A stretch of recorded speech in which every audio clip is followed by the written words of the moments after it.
Mathilde Auboin, je suis doctorante en sciences économiques au laboratoire économique de l'Université Paris-Nanterre. Je rentre dans ma 2e année. Donc ma thèse part du paradoxe de Solow, selon lequel il y a de plus en plus d'innovation du numérique, mais aucun impact sur la productivité ou le PIB. Donc aucune création de richesse observée dans nos pays développés. Un PIB qui stagne depuis plusieurs années. Et donc elle s'intéresse à savoir quelle est la raison, pourquoi nos sociétés sont remplies d'innovation numérique, mais cela ne se voit pas dans les chiffres, pour faire simple. Et donc, moi, plus particulièrement, je m'intéresse à l'hypothèse selon laquelle, en fait, les innovations du numérique auraient un impact plutôt au-delà du PIB, c'est-à-dire qu'il n'aurait pas un impact sur la création de richesse comme défini par les économistes actuellement, enfin depuis la création du PIB, mais plutôt un impact directement sur le consommateur. Et donc, pour prendre plusieurs exemples, on a le cas de beaucoup de biens gratuits, beaucoup d'applications, où il suffit d'avoir une connexion Internet, un smartphone ou un ordinateur. On a un coût fixe et ensuite on peut aller chercher de l'information, que ce soit sur Wikipédia, sur Google Search, communiquer gratuitement aussi, toutes les applications, les réseaux sociaux, WhatsApp. C'est ça, oui. On l'a bien vu aussi pendant le confinement, que ça a été vraiment d'une utilité, tout ce qui est Zoom, etc. Ça m'a sauvé la vie. C'est ça, donc il y a beaucoup d'activités qu'on a pu, pas pour tout le monde, mais pour beaucoup, continuer à distanciel. Et donc le numérique est vraiment toujours là, surtout pour nous en tant que consommateurs, mais du coup, ça ne voit pas dans les chiffres du PIB, et donc dans les chiffres du plus grand indicateur, du plus gros outil de politique monétaire de nos pays. Alors, oui, effectivement, le PIB, moi j'avoue que j'ai jamais compris ce que c'était. Oui. Alors, qu'est-ce qu'on parle quand on parle du PIB, c'est quoi au fond? Pour faire simple, le PIB peut être calculé de plusieurs manières. Pour faire simple, le PIB, c'est la somme des valeurs ajoutées d'un pays. Et donc en fait, c'est toute la production faite dans un pays. Donc moins la consommation intermédiaire. Donc par exemple, on va ajouter toutes les ventes de voitures, mais moins bien sûr le coût que la voiture a coûté. Et donc on va ajouter toutes ces sommes de production. Et on va avoir notre indicateur de création de richesse du pays. Et du coup, en tant que consommateur, quand on consomme chez nous des biens gratuits, cela n'est pas considéré comme de la production, et d'autant plus que ça n'a pas de coût. Donc, mais du coup, les chiffres d'affaires qu'ont les entreprises comme Instagram, WhatsApp, etc., ça, c'est pas compté dans des indicateurs comme le PIB? Enfin, ça compte pas à la production, du coup? Là, ça compte, mais déjà, Instagram, etc., ça va être américain. Donc nous, on a beaucoup d'utilisateurs français. Si j'avais acheté un Mac Apple dans le territoire français, ça aurait fait de la production française. Mais ça aurait fait de la consommation française plutôt. Alors que là, j'ai beau utiliser mon compte Instagram où je veux, ça va pas être considéré comme de la création de richesse. Après, eux, bien sûr que oui, ils se font de l'argent, enfin, ils se font un profit, mais ça capte pas l'utilisation. Pas comme une voiture où vraiment, j'achète mon bien, je l'utilise, il est à moi. Là, voilà. Okay. Et ça, en fait, du coup, c'est un souci, en fait, de ne pas intégrer tout ça au PIB. C'est-à-dire, on pourrait se dire, oui, WhatsApp ou les outils gratuits, ça ne produit pas de richesse, je ne dépense pas d'argent, moi. Comment on fait ce lien? Pour la définition du PIB comme elle existe, ce n'est pas un souci, parce que c'est vrai que ça ne crée pas de richesse, donc ça n'a pas forcément à être ajouté dans le PIB. Ce qui devient un souci, c'est que le PIB est trop souvent considéré comme un indicateur de bien-être de la population et de satisfaction. Et donc, les politiques vont essayer de tout faire pour augmenter le PIB, alors qu'en fait, il y a quand même un impact, un impact positif sur les habitants, quand on peut communiquer avec notre famille alors qu'on est confiné dans 2 endroits différents, et tout ça gratuitement. Mais ça, le PIB va considérer que ça n'a pas entre guillemets, que ça ne sert à rien au niveau politique.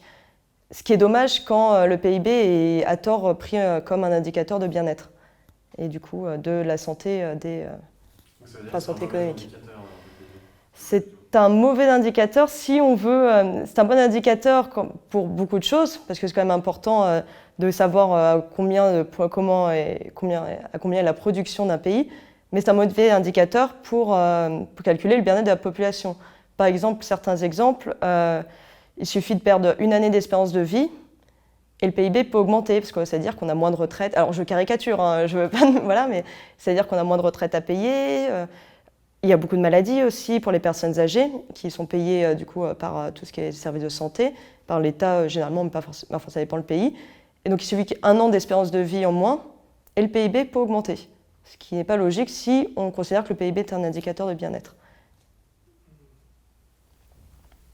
Du coup, il faudrait compléter le PIB avec d'autres indicateurs pour avoir une vraie estimation du bien-être d'un pays, c'est ça? Enfin, des habitants d'un pays. C'est ça. Alors, selon les biens et services, on pourrait faire des estimations pour peut-être les rajouter dans le PIB. Alors là, c'est un grand débat. Mais ce qui est sûr, c'est que, et de nombreux rapports et travaux de recherche le disent, qu'il faut avoir un indicateur de plus de bien-être. Donc il y en a déjà certains qui existent. Hein. Il y a l'IDH, qui est l'indicateur de développement humain, mais qui est quand même assez restreint. Donc il y a quand même à avoir d'autres recherches dessus pour avoir un meilleur indicateur. L'autre exemple, si je peux revenir, sur le problème que peut avoir le PIB en ne prenant pas en compte le bien-être, c'est que pour comparer des pays, par exemple, tous les pays développés, enfin beaucoup, se comparent beaucoup aux États-Unis. Donc c'est le pays le plus riche. On va prendre des exemples. Ils ont le meilleur PIB par tête, et voilà. Sauf que quand on regarde un peu en détail, c'est un des pays développés avec les plus d'inégalités, enfin dans les pays développés, hein, dans les pays les plus riches. C'est un pays qui voit son espérance de vie stagner, voire diminuer ces dernières années, qui a un seuil de pauvreté, enfin par rapport à la France et aux pays nordiques, hein, voilà. Ils ont beaucoup d'indicateurs où ils travaillent aussi plus, donc ils travaillent la productivité par travailleur, le salaire par travailleur va être moindre par rapport aux heures travaillées, par exemple. Et donc là, on se dit, mais est-ce que vraiment on doit forcément se comparer aux États-Unis? Bon, après, ça dépend ce qu'on cherche et ce qu'on veut faire, hein, bien sûr. Mais est-ce que c'est pas difficile de cerner cette notion de bien-être? Parce que quand vous y faites référence, j'imagine, on demande à 10 personnes qu'est-ce que c'est le bien-être pour toi, ça va être difficile. Est-ce que c'est pas très. J'ai l'impression que c'est très corrélé à la consommation. Oui. Et est-ce que justement il y a une réflexion par rapport à ça, une distinction sur le bien-être? Oui, alors. C'est vrai que moi, quand je dis bien-être, c'est le bien-être dans le sens économique. Donc, parce que sinon, on peut faire des enquêtes de satisfaction. Ce qui se fait en psychologie, ce que le CDE fait, des enquêtes de satisfaction individuelles, mais le problème c'est que c'est très subjectif pour faire Enfin ça dépend, on peut se réveiller content et 2 heures après ne plus être, et c'est ça. Donc c'est un peu dur de travailler dessus, ça serait parfait, mais c'est pas possible. De toute façon, c'est pas possible de faire un modèle parfait en économie. Le modèle parfait, il faut aller dehors et regarder autour de soi. Si on arrivait à le faire, on n'aurait pas besoin de recherche en économie. Mais du coup, vous deviez quand même lui donner une définition à ce cause bien-être pour réfléchir dessus, j'imagine. Oui, en économie, alors qu'est-ce que... Oui, disons que ça va être en économie, on va utiliser le terme, la notion d'utilité. Donc ça va être quelque chose qui apporte de l'utilité. Donc après, les fondements se réfèrent un peu à la psychologie en disant une année d'espérance de vie en bonne santé, ça apporte de l'utilité. Voilà. Consommer, ça apporte de l'utilité. Bon, après, ça dépend comment on fait, mais tandis que je suis en macroéconomie, on ne peut pas faire le faire parfaitement. Et du coup, ce qu'on veut vraiment, c'est un indicateur de santé, bien-être économique de la population, mais pas non plus individuellement savoir si tout le monde a souri aujourd'hui. C'est ça, non, c'est pas assez. Non, c'est pas du tout le bonheur. Quand je parle de bien-être économique, c'est pas du tout le bonheur par exemple, individuel. La capacité à consommer, enfin de pouvoir consommer, par exemple, c'est un indicateur de bien-être, ça. Enfin, de pouvoir. Pas forcément tout seul, mais oui. Oui, enfin, ça fait partie du bien-être. Okay. Oui, parce que disons que consommer, c'est aussi se nourrir, pouvoir avoir accès aux premiers soins, pouvoir. Oui. Je sais pas, je vais peut-être hors sujet avec ma réflexion, mais par exemple, là, les sujets sur la décorrélation entre PIB et bien-être, c'est juste entre pays développés. Pour les pays développés, les pays en voie de développement ou en développement, on considère que le PIB est assez bien corrélé, enfin le PIB par tête, le PIB par habitant, va être assez bien corrélé au niveau de bien-être, parce qu'en fait, c'est est-ce qu'ils ont accès en fait juste à se nourrir, à un habitat, et le salaire, moins petit comme il peut être, enfin ça dépend bien sûr des personnes, ça va être représentatif en fait de tout ce qu'ils vont pouvoir, ils vont pouvoir vivre avec. Alors que dans les pays développés comme nous, une fois qu'on s'est nourri, qu'on a un logement, qu'on peut se laver, voir le médecin, après on va aller au cinéma, on va acheter des livres. C'est ça. Après c'est les loisirs. Et nous, comme on arrive plus dans cette société de loisirs dans nos pays, et eux ils y sont pas parce qu'ils n'ont pas. Ils ont autre chose à penser, c'est ça. Oui, bien sûr, les besoins fondamentaux sont pas. C'est ça, oui. Mais on va dire dans le travail au quotidien, sur quelles sources travaillez-vous, sur quels matériaux en fait, pour faire avancer du coup vos sujets, votre pensée, vous travaillez à partir de quoi? Alors, il y a une partie qui peut être théorique. Donc là, c'est développé avec des modèles généralement mathématiques, essayer de démontrer tous les mécanismes de, par exemple, un marché, un consommateur, enfin un domaine, ça dépend vraiment le sujet. Puis après, il y a toute la partie empirique. Donc maintenant, c'est surtout de l'économétrie. Donc c'est une sorte de statistiques appliquées à l'économie pour répondre à des questions du style est-ce que, je vais prendre un exemple basique, mais est-ce que le PIB, une augmentation du PIB va impacter l'espérance de vie? Et donc les premiers points, ça va être par exemple dans la mode théorique, on va se dire on peut se dire ça parce que plus le pays est riche, plus on a accès aux soins, on a moins peur d'avoir, on a moins de mentalité infantile, donc on va avoir tendance à moins faire d'enfants. On a accès à à la retraite, c'est tout bête à dire, mais dans les pays où on n'a pas accès à la retraite, on veut quand même avoir plus d'enfants, généralement, en général, pour s'assurer un revenu futur quand on sera plus capable de travailler. Et moins une contraception aussi, qui sont quand même plus accessibles dans les pays développés que les pays en développement. Et donc ça va être un modèle où on va prendre tous les PIB pour le faire. Bref, tous les pays, on va rentrer dans une équation, tous les PIB de ces dernières années ou de différents pays, on va le rentrer dans le modèle statistique et il va regarder si oui ou non il voit un lien de causalité entre l'espérance de vie et le PIB. Et donc après, ça a des questions, ça dépend de l'actualité, les domaines de recherche. C'est quoi cette économie, on va dire, parallèle, qui n'est pas reflétée dans cet outil, le PIB, qui est pourtant utilisé par les politiques pour décider d'une politique globale qui va finalement impacter nos vies, en fait. Il y a une sorte de circularité. C'est ça. On va dire que c'est de la sorte d'économie de la production non marchande. Donc avant, ça ne dérangeait pas énormément à l'époque, quand il n'y avait pas beaucoup de production non marchande. Et maintenant que nous, en tant que consommateurs, avec le numérique, on peut faire ce qu'avant les entreprises faisaient et gratuitement, c'est plus embêtant, c'est-à-dire qu'on a de plus en plus d'activités non marchandes qui n'est pas considérée par les politiques publiques.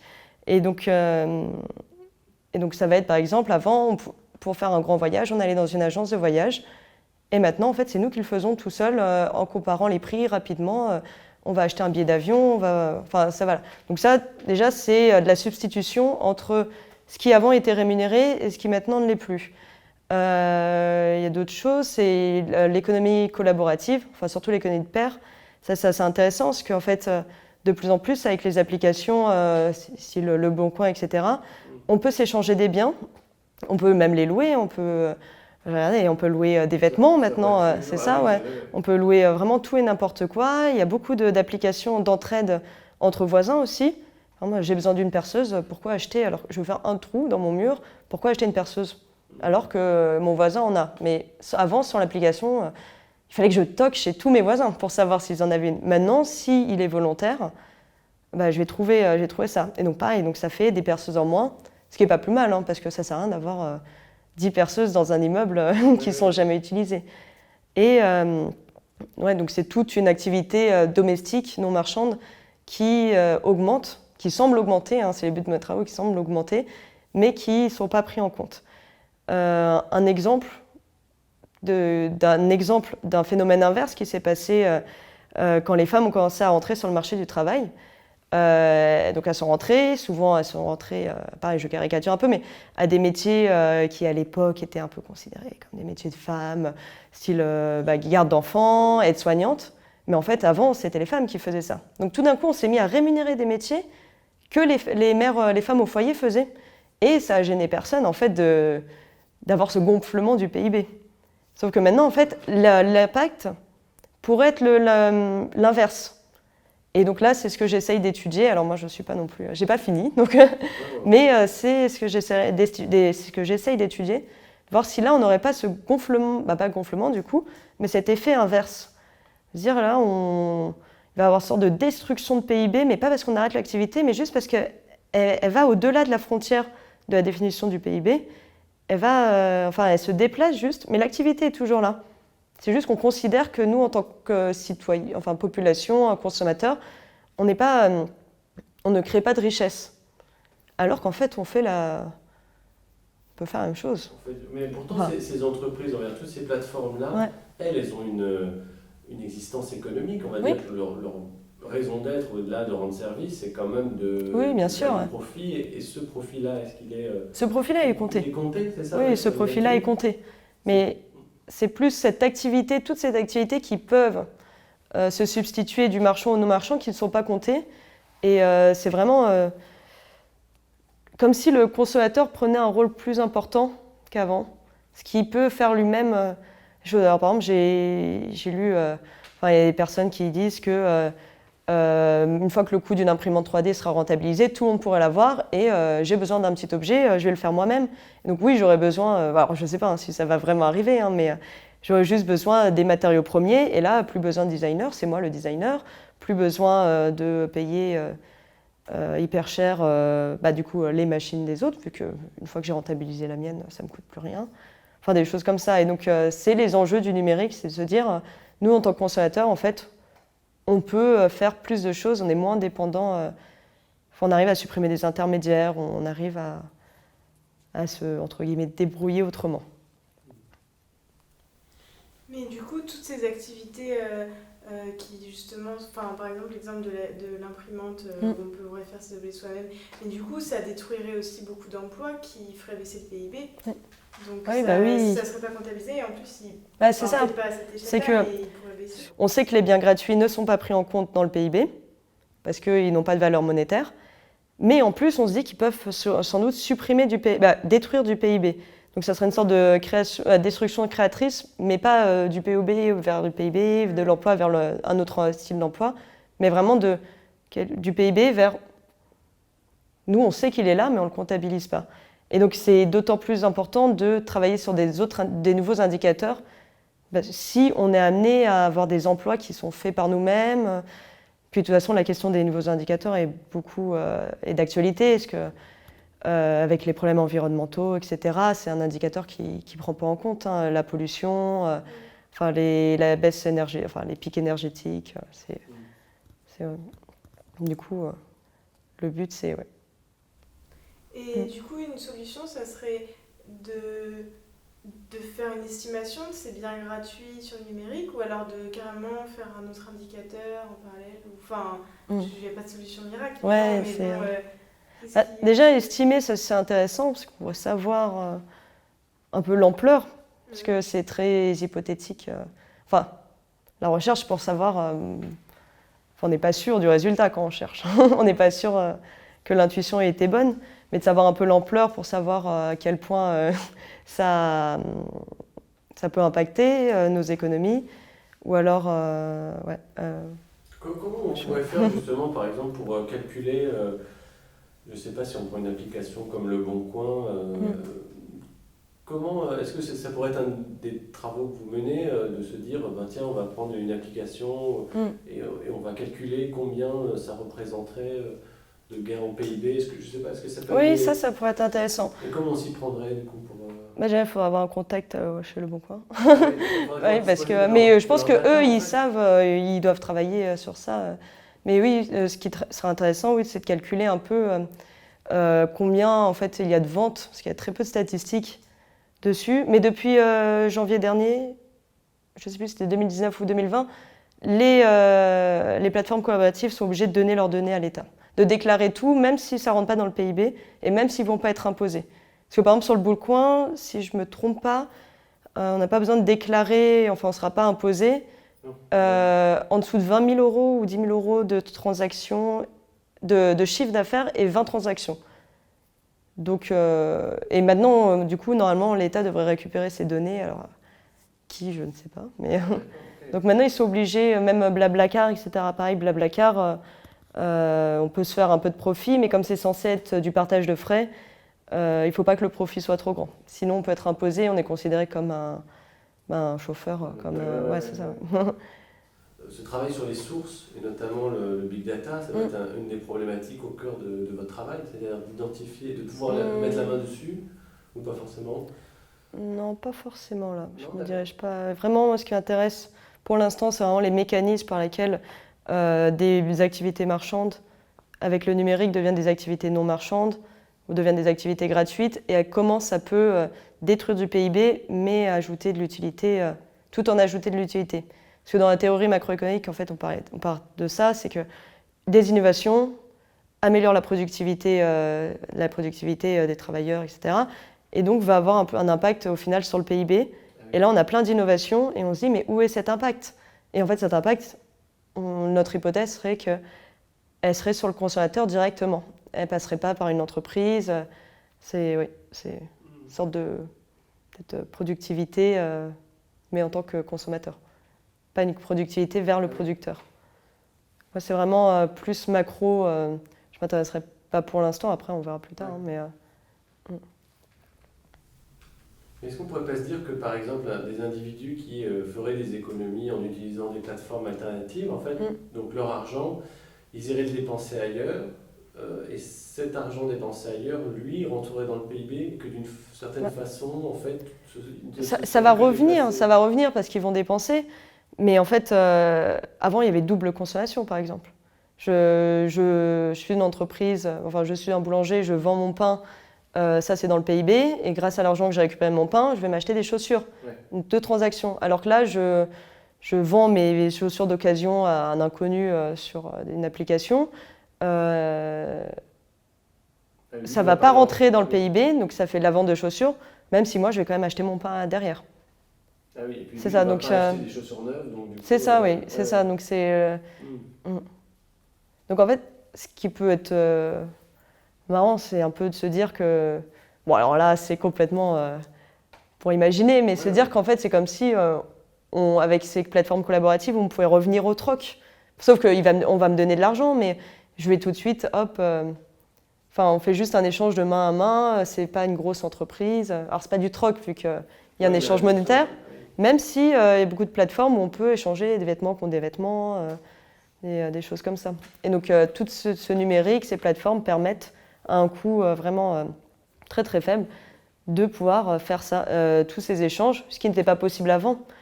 Maintenant, je mets mon appartement sur Airbnb, je peux louer à tout le monde, enfin même des étrangers. Avant, c'était un peu plus compliqué. Après, si on est sur Paris, c'est plus facile, mais si on a une maison un peu perdue, tranquille, c'était un peu dur de trouver des personnes qui voulaient venir, même s'il y avait quand même des choses. Maintenant, c'est facile, on peut vraiment matcher tous les besoins, trouver un peu ce qu'on veut plus facilement. Et en plus, plus il y a d'utilisateurs, vu qu'il y a des effets de réseau, mieux c'est et mieux on va réussir à matcher les besoins entre celui qui veut vendre ou louer et celui qui veut acheter ou louer.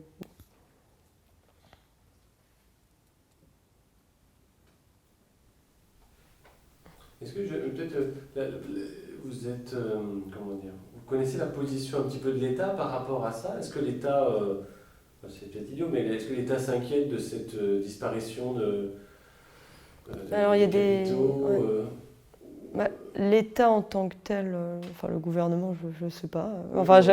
Mais je sais qu'il y a des travaux. Il y a déjà eu des travaux de première réflexion comme ça à l'INSEE. J'en ai déjà lu dans beaucoup d'institutions, d'organismes. Disons qu'en fait c'est dur parce qu'on n'a pas les données. Et puis c'est d'autant plus dur quand les biens sont gratuits. Comme Wikipédia à donner une valeur monétaire à quelque chose qui n'en a pas, c'est assez difficile. Alors, il y a des premiers travaux qui sont intéressants, donc essayer de calculer par le temps que tu passes. Mais il faut faire des enquêtes. Mais le temps, hop, je passe tant de temps sur Internet en faisant en utilisant des services gratuits. Et ensuite, ils vont le monétariser selon le salaire, le coût d'un loisir un peu équivalent, etc. Plus intéressant, c'est une étude américaine où en gros, ils ont eu un gros panel d'individus et ils leur demandaient pour combien de dollars accepterais-tu de ne plus utiliser Facebook pendant un an? Et ils demandaient sur des biens numériques et sur des biens usuels. Par exemple, pour combien de dollars accepterais-tu de ne plus utiliser tes toilettes? Et donc ensuite, donc ils ont eu des réponses. Alors c'est un peu biaisé parce que quand le bien est gratuit, on se dit il est gratuit, je vais demander beaucoup. Alors que quand le bien n'est pas gratuit, on arrive plus facilement à mettre une valeur monétaire parce qu'on se dit c'est-à-dire que j'économiserai tant. En plus utilisant de ma douche, j'économiserai tant, donc je pourrais me payer ça. Enfin, c'est plus facile, alors qu'un bien gratuit, on n'économise rien. On gagne juste d'argent. Et donc, l'estimation, c'était que les biens numériques ont une valeur, apportent un surplus au consommateur beaucoup plus important que beaucoup de biens normaux, sauf les toilettes, qui étaient vraiment...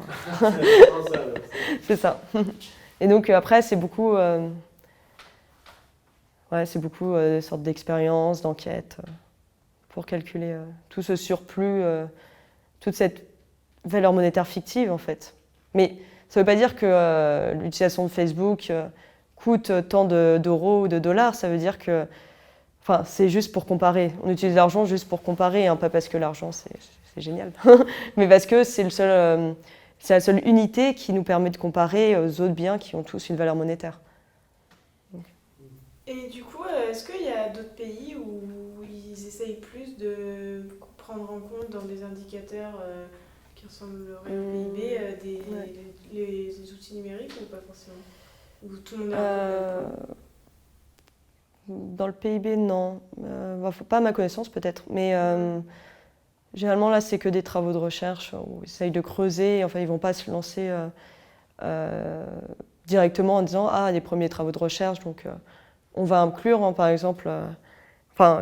Si on finit par se dire que c'est utile de le prendre en compte, ça sera sans doute pris en compte, comme on prend en compte maintenant tout ce qui est activité illégale, prostitution, etc., à titre de comparaison en fait entre les pays, pour se mettre d'accord.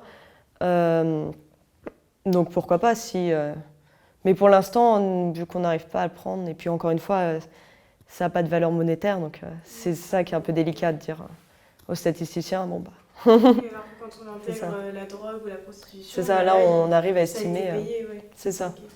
Si on fait des estimations, alors on n'a pas exactement, on ne sait pas combien de personnes vont acheter, pour combien, mais on peut faire des estimations de tout ce qui est cette économie souterraine. Je rebondis. C'est-à-dire que l'économie souterraine, un pays qui aurait une prostitution, un trafic de drogue beaucoup plus important, il aurait un PIB beaucoup plus élevé, rien que du fait de ce trafic souterrain. Disons qu'en fait, on l'ajoute à titre de comparaison, parce qu'il y a des pays qui ont quand même une économie souterraine plus importante, et généralement ça se substitue un peu, entre guillemets, quand on a une économie souterraine importante, c'est-à-dire que l'économie ne va pas bien à côté, qu'on a beaucoup de chômage. Et on le met, je crois que c'est depuis 2014, 2013, je ne sais plus, que l'OCDE a demandé, incite les pays à ajouter cette économie souterraine. Et l'Italie le fait depuis quelques dizaines d'années. Et ça avait eu un petit impact quand même, en le rajoutant. Donc à titre de comparaison, parce qu'il faut se dire que ce chiffre de création de richesse, ce n'est pas un objectif, il nous faut 900 milliards de PIB. C'est vraiment à titre de comparaison avec les autres pays. C'est bien, surtout pour les pays en développement, où l'économie souterraine est assez importante, c'est bien de pouvoir comparer et de voir eux où ils en sont, parce que ça reste du travail pour beaucoup de personnes dans certains pays, les activités illégales. Merci d'avoir regardé cette rencontre jusqu'au bout. On espère que ça vous a plu. Restez curieux et surtout, continuez de creuser.